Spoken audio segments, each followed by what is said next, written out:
Tonight, Equinor backflips on its plans to drill for oil in the Bight, and work begins on a major upgrade at the Whyalla Hospital. With the latest from around the region, your nightly news with Louise Hedger begins now. Hello everyone. Norwegian oil company Equinor has abandoned its plans to drill for oil in the Great Australian Bight. The energy company released a statement today saying it wasn't commercially viable to go ahead with the project. While the government has labelled the move disappointing for South Australia, for environmentalists it's a big win against the fossil fuel industry. Nathan Regter has the story. Locals here in Port Lincoln and across the Spencer Gulf have all reacted strongly to the news. Energy company Equinor will pull the pin on its $200 million plan to drill for oil in the Great Australian Bight. The decision has been welcomed as a major victory for environment groups who've been campaigning against the project for years. It's very welcome news from our perspective. The tuna industry has obviously had concerns about the development of an oil industry in the Great Australian Bight. The Norwegian company scrapped plans for the project after coming to the conclusion it wasn't economically viable. The project is not commercial competitive compared to other opportunities for Equinor worldwide. The company's announcement follows in the footsteps of BP and Chevron, which both ditched plans to drill in the area over the past 5 years.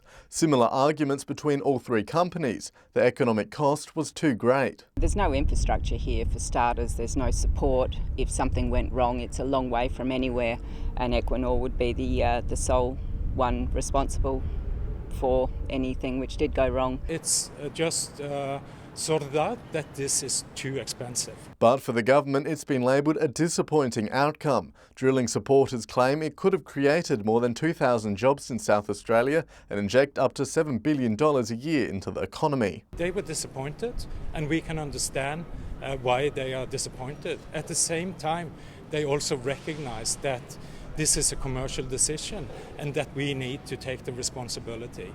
Last year, Equinor was granted environmental approval to drill in the Bight, despite fierce opposition from communities across the country.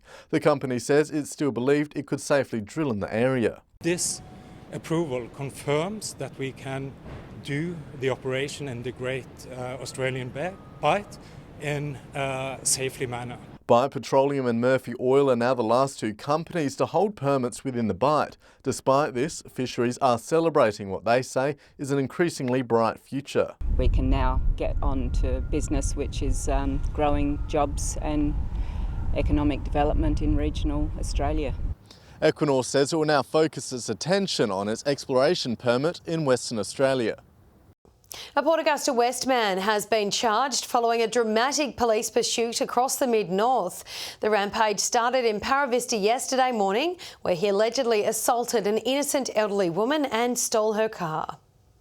The bungled result of a crime spree, which came to a crashing end around 2 o'clock yesterday afternoon. The ordeal began in Paravista with reports a man had assaulted an elderly woman and stolen her car. He fled before police located the vehicle driving erratically.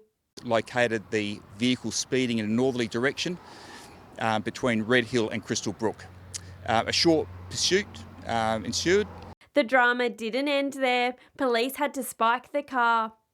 The vehicle continued to Manbray Creek, where it came to a stop, and the driver decamped from the vehicle. He was chased down and quickly arrested. The man has been remanded in custody. Police hope the vehicle, while battered and bruised, can be returned to its rightful owner. Her 1997 silver Magna, that would probably been a pride and joy, so we're glad we got the vehicle back, and fortunately she only received very minor injuries. Police say they'll continue to crack down on serious offences on our roads, calling behaviour like this alleged incident as irresponsible and downright dangerous. Shari Hams, 7 Spencer Gulf News. Construction on the renal clinic upgrade at the Whyalla Hospital has begun, adding more dialysis chairs and a larger treatment space. The Health Minister inspecting the $3.6 million facility today, saying it will benefit patients from across the region. For Christine Porteous, receiving dialysis treatment has become the norm. Something different though, speaking with the health minister while undergoing it. Christine happy to see changes underway. Yeah, it is. Yeah, more room. The small luxuries make all the difference, something Christine has been without since she started her treatment in August last year. More chairs, more room. It's great to be in Whyalla and celebrating the start of construction works on the new renal dialysis unit.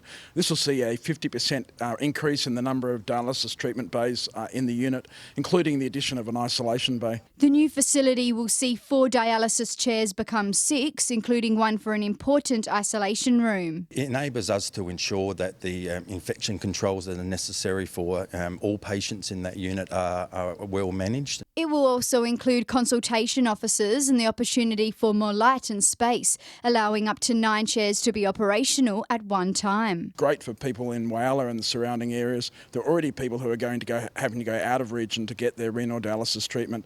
Now people will be able to get high quality care close to home. The new facility already in high demand. The whole reason for the development is because we needed to ensure that there was enough chairs to accommodate for the need of the people in this region. It's great for staff, it's great for patients, it's great for families. With all hands on deck, Pascali Construction have started stage 1 of the new facility, the start of demolition and framework. On average per day we have approximately 15 workers on site, and we draw both from local, regional and from Adelaide Metropolitan to fulfil that workforce. The renal dialysis unit is expected to be fully operational by September this year, an exciting time for patients from across the region. It's good to come in and meet other people, so it's good atmosphere and yeah, it's really good. Sophia Contagonis, 7 Spencer Gulf News.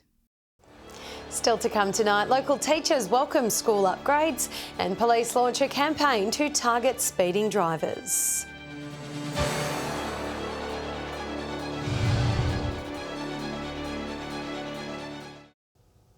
Hello again. Hundreds of people have gathered today to mourn the loss of Naomi Braden and Stephen Press. The pair was killed in an alleged hit-and-run incident just over a week ago when they were walking home from a Valentine's Day event. Flowers and pictures still remain at the site of the tragedy. The accused, 39-year-old Matthew Thomas, is expected to begin home detention bail tomorrow. Schools across the York Mid-North region will be receiving $1 million worth of much-needed upgrades. The Education Minister announcing the funds today while touring the region. A first-hand experience of our classrooms. The Minister today learning a thing or two. There's nothing like getting out and about and talking with principals and staff, students and families, and that's the purpose of our trip. Starting the day in Malala and Snowtown, then travelling to the Upper York Peninsula region to announce funding for 7 local schools. The fencing that needs replacing here at Port Broughton Area School, where we're investing $65,000. These sorts of projects aren't necessarily the most glamorous or exciting projects. Teachers say it's critical schools receive upgrades. So we're having a fence upgrade. So our perimeter fence is in badly need of upgrading and we're very fortunate to have received funding for that. Port Broughton Area School, one of the first to receive nation-leading high-speed internet. Has been connected to schools in our electorate, and it's had a tremendous impact on the ability for kids to access the internet and use the facilities and the infrastructure there to improve their educational outcomes. The visit comes as 78% of the state's public teaching workforce voted in favour of a new enterprise agreement. All of our staff, it's a 2.35% per year pay increase, which is above inflation. Also putting $15 million of new money into supporting the issues surrounding complexity in the classroom. Shari Hams, 7 Spencer Gulf News. Speeding motorists will be targeted this week during a police blitz called Operation Safe Speed. According to the South Australian Police, 14% of fatal crashes are at the hands of drivers who are speeding. Police say even those creeping slightly over the speed limit will be targeted. Even low range driving to the speed does increase the likelihood of impact of collisions. The operation will continue until Thursday midnight. A major upgrade at Broken Hill's Norm Fox Oval is on the agenda as councillors prepare for their monthly meeting tomorrow night. Many hoping the venue will soon see a significant redevelopment.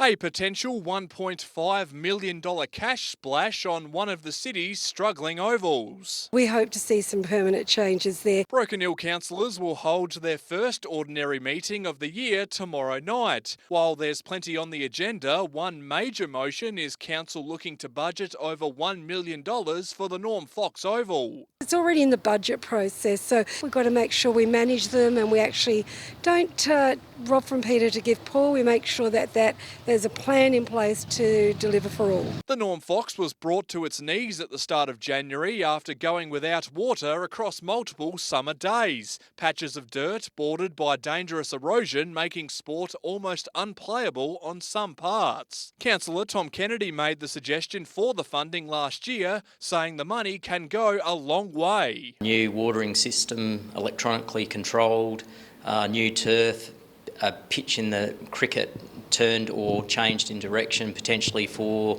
the Norm Fox to be used for a soccer oval and lighting to be put up. Councillors will also vote on showing their support for saving the Imperial Lakes as a viable wetland. For anything of this size with the state and federal government potentially being involved, you want to make sure that the local authority, which is the council, is behind it. Council meets tomorrow night at 6:30. Patrick Reinke, 7 Spencer Gulf News. An L-plater has been caught drink driving in Wailanori, allegedly recording a blood alcohol level of 0.08. Police stopped the 44-year-old man on Nicholson Avenue for a random breath test yesterday. He was reported for driving unsupervised and for failing to display his L-plates and has been summoned to appear in court. Meanwhile, a 40-year-old woman has been charged for having a blood alcohol reading of 0.073 while driving unregistered. She was issued a fine. Stay with us after the break. The Sportsperson of the Year Awards shines a light on local talent, and heart workshops promote the importance of healthy living.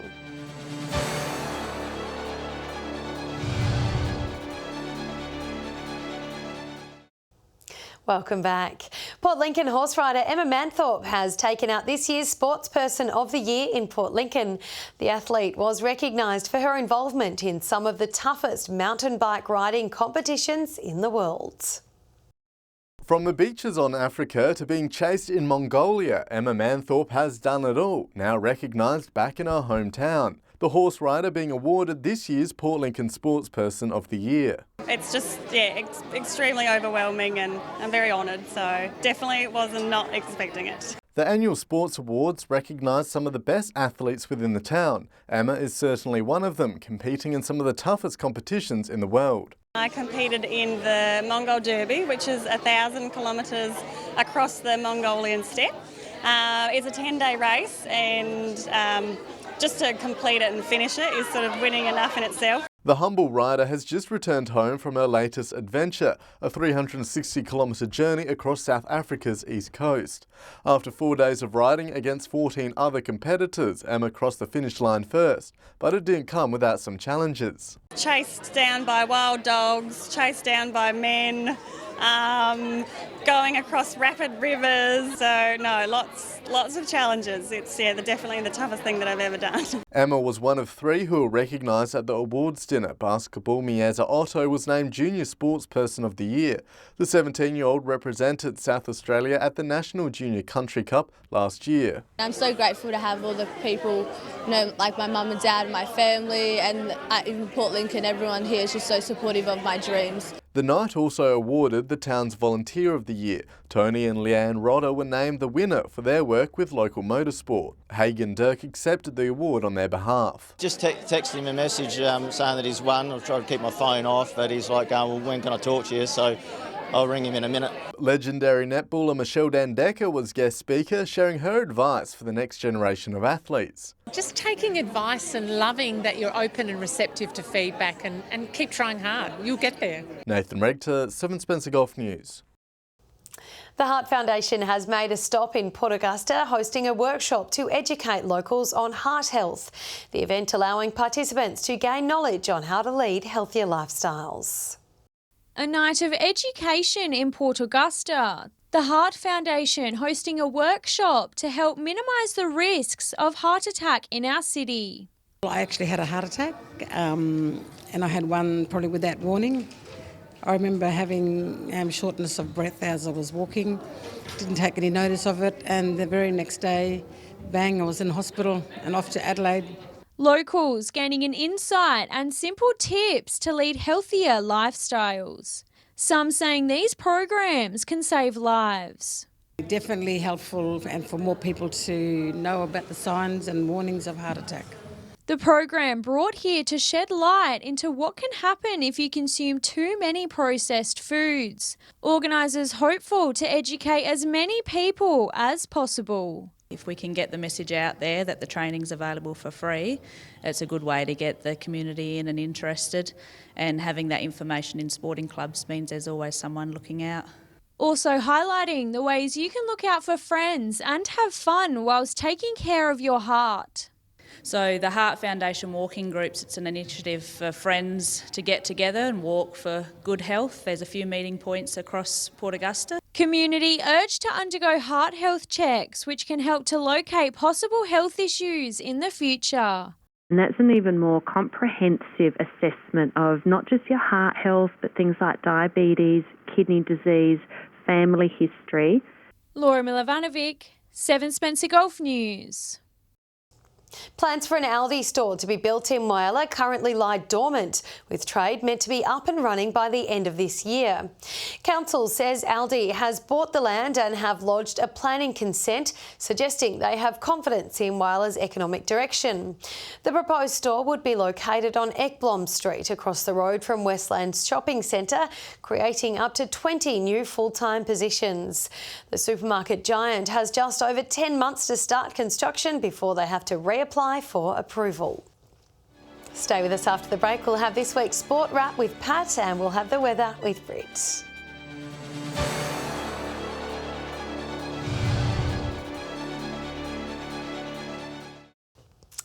Welcome back. Some close basketball games and a Broken Hill tennis champion are all in tonight's local sport wrap-up.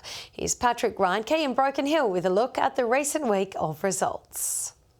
It's been a big week of basketball across the regions. In Port Augusta, one game came right down to the wire. That match was the clash between the Eagles and the Cobras, 1 point separating the teams at the final whistle. A late three-pointer from Billy Joe Russell had the game on a knife's edge, but the Eagles held on to win. In the second game, Wildcats had it comfortably over the Titans. Over to Port Lincoln, and the recent round was a bit one-sided. Sharks smashed Lincoln Souths Yellow in a low-scoring affair. Rangers won over their compatriots in Rangers 2. Tyrone Kay recorded 24 points as Peckers thumped Tasmans. In Port Pirie, the Ducks beat the Tomcats by 25. The other game saw the Pacers best the Globetrotters. 18 points to Lawson Munzberg sees him tighten his grip on the leading scorer race. Just the one game in Whyalla, Billy Bartell and Adam Nicol leading the way as the Roos toppled the Titans. Here in Broken Hill, there were two good games, Ramjets besting Crooklyn and Brick Throwers also victorious. And Saturday's exhibition game between the Broken Hill Broncos and the Central District side has been declared a huge success. A big crowd was in attendance for the match, and despite the one-sided scoreline, everyone had a great night. Staying in Broken Hill, and we're talking tennis now, forehands beat the serves in a shortened game while the other matches went the distance. Backhands trounced the drop shots 6-0. The last game was a lot closer though. 4 tiebreakers unfolded as the volleys got over the top spins. Still on tennis, and congratulations to Broken Hill's Bregan So on winning the Redcliffs A-grade singles at the weekend. Bregan was the only winner on the day, beating another Silver City player, Andrew Malloy, in the final. Finishing off with Whyalla softball and baseball. In the softball, the Indians defeated the Eagles in a high-scoring game. Highlight of the match came from the Eagles though. Gloria Colson stepping up to the plate with bases loaded, scoring a grand slam home run. An absolute great effort. In the second game, it was the Tigers over the Roadrunners. The Roadrunners bounced back in the baseball though, getting an easy win. That does it for another week of local sport. We'll be back at the same time next week. Now for a look at the week's weather, here's Britt Aylan. Thanks, Louise, and good evening. It's been a warm and mostly sunny day today. 34 was the high at Whyalla, Port Augusta 33, Broken Hill 32, Port Pirie 30, Port Lincoln 25. Mostly clear skies today, as we can see on these satellite images. That's due to a ridge of high pressure. Moving along to tomorrow, winds south-southwesterly on the Gulf waters, reaching up to 20 knots, seas at 0.5 metre. Sunrise just before 7 a.m, with sunset a few minutes before 8. A mild and mostly fine day coming our way. Broken Hill and Woodna both expected to reach 35 degrees. Elsewhere, a little cooler. Whyalla 28, Port Augusta, Woodna and Port Pirie all 26, Kadina 25, Coffin Bay 24, Port Lincoln, Clare and Cleve all 22. Now let's take a look to the end of the week. Port Lincoln with partly cloudy days ahead, a top of 23 expected on Thursday. Cleve fine Thursday and Friday with a sunny start to the weekend, 28 on Saturday. Partly cloudy at Woodna on Thursday, sunny Friday and Saturday. Warming up on the weekend too, a high of 35 on Saturday. Whyalla fine on Thursday, sunny Friday and Saturday, maximums reaching the mid-30s at the weekend. Sunny days ahead for Port Augusta, 25 on Thursday but up to 33 on Saturday. Kadina looking fine Thursday and Friday, sunny on Saturday and warming up very slightly through the week.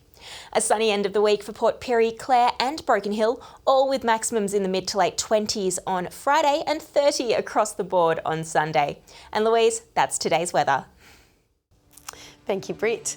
And that's your local news this Tuesday evening. Thank you for joining us today. We'll have updates later. Until then, have a nice evening. Good night.